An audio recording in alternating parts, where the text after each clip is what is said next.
Hello and welcome back to our YouTube channel Padhai with Guru Chela. In this video, we are going to discuss the next and most important category of liberalism, which is called as the neoliberalism. In this video, we will be discuss introduction, features and tenets of neoliberalism just in 5 to 6 minutes. So I hope all of you will like this video. So let's begin. न्यूलिबरलिज्म यानी कि नव उदारवाद। देखिए dear students, ये जो न्यूलिबरलिज्म है ये एक contemporary liberalism का पार्ट है, एक हिस्सा है जो कि आप न्यू लिबरल वर्ल्ड के अंदर देख पाते हैं। इंडिया के अंदर 1990s से आप लोग जो हैं न्यू लिबरल अप्रोच को देख पाते हैं। एंड ये जो न्यू लिबरलिज्म है इसको हम मार्केट फंडामेंटलिज्म के नाम से भी जानते हैं। बेसिकली जो न्यू लिबरलिज्म है वो एक तरीके की इकोनॉमिक एंड पॉलिटिकल फिलॉसफी है जो कि एम्फेसाइज करती है फ्री मार्केट कैपिटलिज्म पर एंड लिमिटेड गवर्नमेंट इंटरवेंशन पर इन द इकोनॉमी। एक तरीके से ये जो न्यू लिबरलिज्म है ये एक इकोनॉमिक मॉडल है, एक फिलॉसफी है जो कि एम्फेसाइज करती है in a free society greater economic and social progress can be made when government regulation is minimized, government spending and taxes are reduced, and the government doesn't have strict control over the economy. Basically, जो neoliberalism है does not oppose all government intervention. However, it does wish to see it limited to only when it necessary to support free market and free enterprise. ये जो है associated है globalisation से, privatisation से and deregulation से, and ये focus करती है इंडिविजुअल एंड कंपटीशन पर। ये जो न्यू लिबरलिज्म है ये इमर्ज हुई as a dominate economic philosophy in 1980s। Particularly बात करें तो under the leadership of Ronald Reagan in the United States and Margaret Thatcher in the United Kingdom. उस तभी से जो न्यू लिबरलिज्म है वो अडॉप्ट करी गई काफ़ी ज़्यादा गवर्नमेंट्स के द्वारा, जहाँ पर हम बात कर सकते हैं लैटिन अमेरिका की गवर्नमेंट की, अफ्रीका की गवर्नमेंट की, एशिया की गवर्नमेंट की।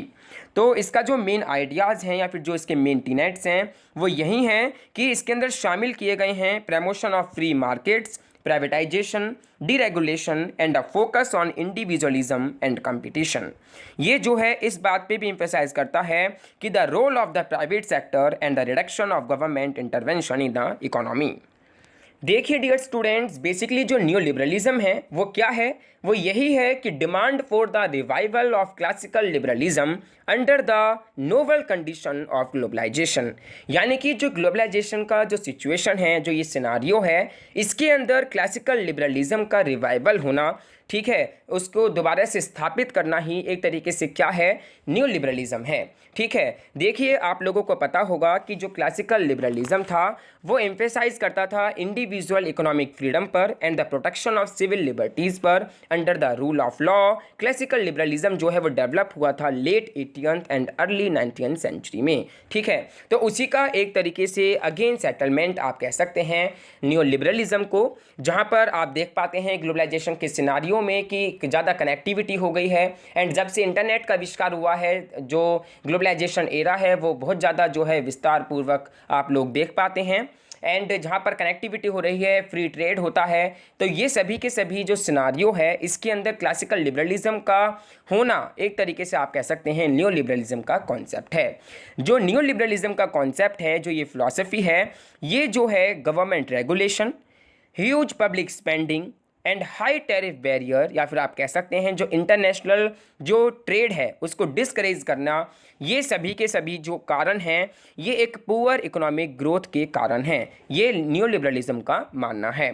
चाहे आप ग्लोबल साउथ की बात करें, चाहे आप ग्लोबल नॉर्थ की बात करें, यानी कि अगर आप इंडस्ट्रियलाइज्ड कंट्रीज़ की बात करते हैं या फिर आप डेवलपिंग कंट्रीज़ की बात करते हैं, तो दोनों ही कंट्रीज़ में अगर कोई पुअर इकोनॉमिक ग्रोथ होती है तो उन सभी के सभी कारण जो हैं वो गवर्नमेंट रेगुलेशन है, ह्यूज पब्लिक स्पेंडिंग है, हाई टैरिफ बैरियर है एंड इंटरनेशनल जो ट्रेड है उसमें डिस्करेज होना है। ठीक है, तो इन सभी का जो न्यू लिबरलिज्म है वो यही सोल्यूशन बताते हैं।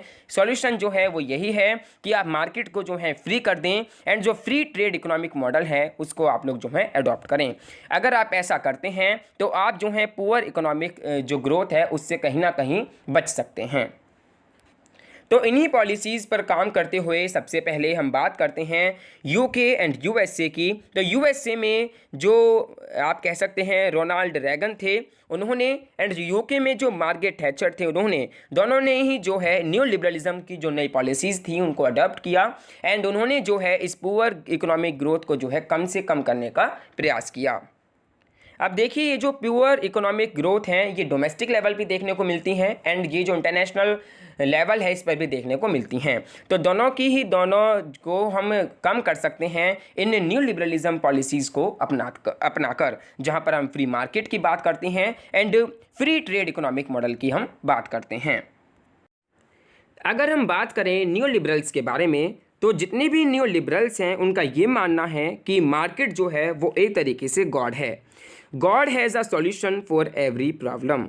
न्यू लिबरल्स के लिए जो मार्केट है वो एक गॉड है, यानी कि market can solve every problem from reduction of poverty to peace between Pakistan and India. Basically ये जो है ये एक इकोनॉमिक मॉडल है, एक फ़िलासफ़ी है जो कि एम्फेसाइज करता है free society, great economic and social progress पर। ये जो है आप कह सकते हैं कि जो न्यू लिबरलिज्म है वो एक तरीके की इकोनॉमिक फ़िलासफ़ी है जो कि जोर डालती है, ज़्यादा महत्व करती है, ज़्यादा फोकस करती है फ्री मार्केट्स पर, इंडिविजुअलिज्म पर, कंपटीशन पर।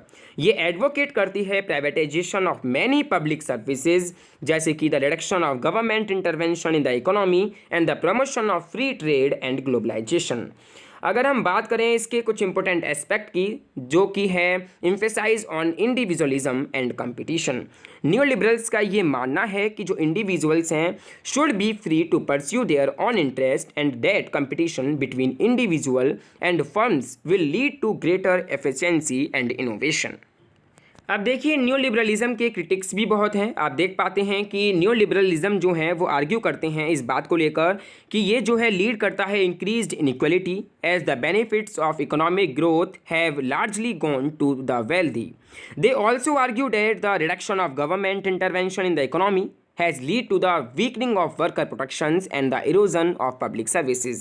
तो अगर हम न्यू लिबरलिज्म की बात करें तो ये जो है काफ़ी ज़्यादा इन्फ्लुएंस्ड हुआ है बाय नंबर ऑफ थिंकर्स, जहाँ पर हम फ्रेडरिक हाइक की बात करते हैं या फिर मिल्टन फ्राइडमैन की बात करते हैं या फिर लुडविग वॉन मिसेस की बात करते हैं, ठीक है।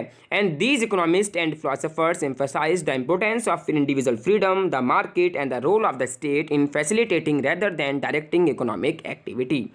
तो अगर हम कंक्लूजन बात करें तो न्यू लिबरलिज्म जो है वो एक तरीके की इकोनॉमिक फिलोसफी है that has had a significant impact on the global economy while it has been praised for the emphasis on efficiency and individual freedom.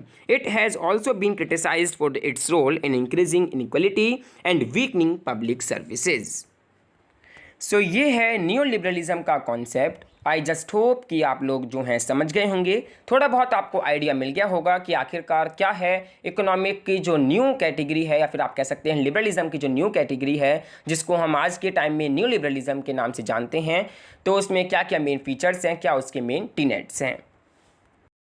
So dear all, that's all for today. Thanks for watching this video. I hope you learned something new and enjoyed it. If you have any questions or feedback, please feel free to leave a comment below. And don't forget to subscribe to our YouTube channel, which is Padhai with Guru Chela, for more videos like this. Thanks again for watching, and I will see you in the next video soon.